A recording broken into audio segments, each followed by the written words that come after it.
Get out now. They're dumping everything. You are warned about silver. This is shocking. I can't sugarcoat anything in this video. They're dumping everything, and you, I include myself in this, should see this coming. If you're ahead of the game, then you're prepared. I'm going to break this down to help everyone else be prepared for this massive disruption. Something in the U.S. economy just snapped, which is why executives at America's major corporations are unloading shares faster as they get on top of what just happened. I'm going to show you what they're afraid of and why the U.S. economy now is just months away from a serious recession. This is from Bloomberg, and the headline says, Bezos, Zuckerberg lead Magnificent Seven insider stock sales. Insider stock sales are boosting their exit plan as they want to sell at the top because they all understand that pigs get fat and hogs get slaughtered, right? That's a saying, and it's absolutely perfect here. Pigs get fat and hogs get slaughtered. No one can time the stock market perfectly, and it certainly looks pretty frothy right now. It's absolutely frothy, but we're at the bottom of a big raging bull market. Everyone sees that. This is a raging bull market, and the economy was going to experience a soft landing or no landing scenario. Then these executives, while they would likely sell some shares, they would not be accelerating their exit plan if that was really happening. And we could see it. This is where we see it. We see it at all these buybacks because that is the wheels that grease the exit plan for executives and board members. Something major now has shifted, and it's telling us where the path of the U.S. economy is headed, and it's not pretty. Put all the insider transactions together, and what has changed here is investor sentiment. That's what's really changed. I mean, everyone is crammed back into the Magnificent Seven. They're chasing it higher in a big way, but what they're missing is the strength of the U.S. consumer. This is from Zero Hedge, and it says the missing piece of the puzzle. Check this out. But by the way, if you're enjoying this video, please hit like, hit subscribe. It really helps to get this information out there.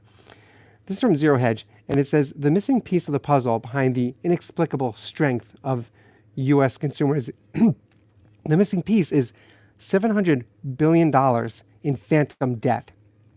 That's what they're saying, phantom debt. Now, sorry, the elephant in the room is that credit card debt is at a record high of, listen close, $1.337 trillion. That is just breathtaking.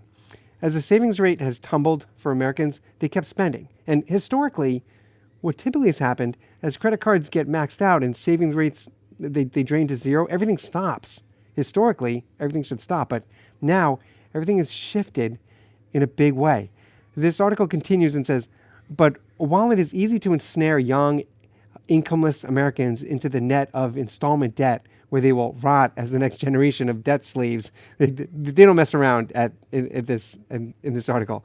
There's an even more sinister side to this extremely popular form of debt, and that's what we see coming down the pike. It says buy now and pay later. That's what we're seeing. We're seeing a jump in, you've probably seen this in any purchase you've made. You get this option to pay things off in 4 installments, 3 installments. It's a buy now, pay later plans. And they're offered by every major company is doing this now. Now, those companies understand that people are maxed out on their debt, and they're pushing these plans at a record pace. This article continues, in fact, the recent explosion in installment debt may explain why the U.S. consumer remains so resilient even when most conventional economic metrics suggest consumers should be struggling.